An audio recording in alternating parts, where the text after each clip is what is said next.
Sir, మా పెంపుడు కుక్కని వీధి కుక్కలతో పాటు పట్టేశారు. దాన్ని ఎలాగైనా వదిలిపెట్టాలి. అది నా చేతుల్లో లేదమ్మా. పై ఆఫీసర్ పర్మిషన్ కావాలి.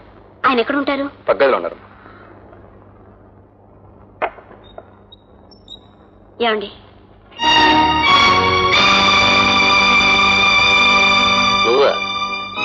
ఏమిటిలా వచ్చావు? నా కోసమా? కాదు, కుక్క కోసం. వాట్? మా పెంపుడు కుక్కని మీ కార్పొరేషన్ వాళ్ళు పట్టుకున్నారు. వదిలిపెట్టమని అడగడానికి వచ్చాను. ఓ, కుక్క పిల్లను పెంచుతున్నావా? ఎందుకను?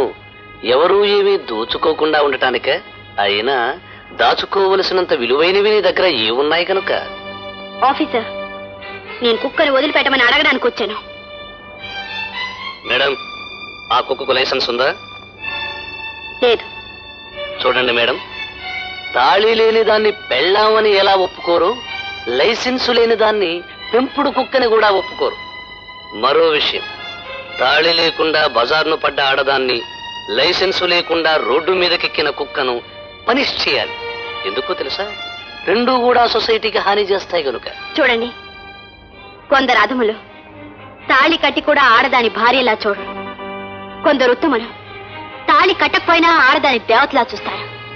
అలాగే లైసెన్స్ కట్టకపోయినా దాన్ని మేము ఎంతో ప్రేమగా పెంచుకుంటున్నాం. ఆ కుక్క పిల్ల గురించి బెంగ పెట్టుకుని మంచం పట్టాడు నా కొడుకు. నీ కొడుకా? అవును. బిడ్డని నా అని చెప్పుకునే అధికారం, అదృష్టం ఎక్కువగా ఉండేది ఆడదానికి. అందుకే కొందరు పాపాత్ములు తమకు సంబంధం లేదని చేతులు దులుపుకుని పోగలుగుతున్నారు. మేడం, ఆ కుక్కను విడిచిపెట్టం. మీరేం చేస్తారో చేసుకోండి. చూడు ఆఫీసర్, లైసెన్స్ డబ్బు కడతాను, తప్పనిసరి అయితే పెనాల్టీ కూడా కడతాను. అప్పుడు కూడా వదలంటావా? మీ పై ఆఫీసర్తో మాట్లాడతాను, అవసరమైతే మేయర్తో పోట్లాడతాను, ఏమైనా సాధిస్తాను. సరేలే, నీతో నాకు వాదన ఎందుకు? కుక్క పిల్లని పట్టుకెళ్ళు. ఇది గుమస్తాగా చూపించు. ఒక్క విషయం, చేసిన తప్పుకు పెనాల్టీ కట్టాల్సి వస్తుంది. తెలుసు.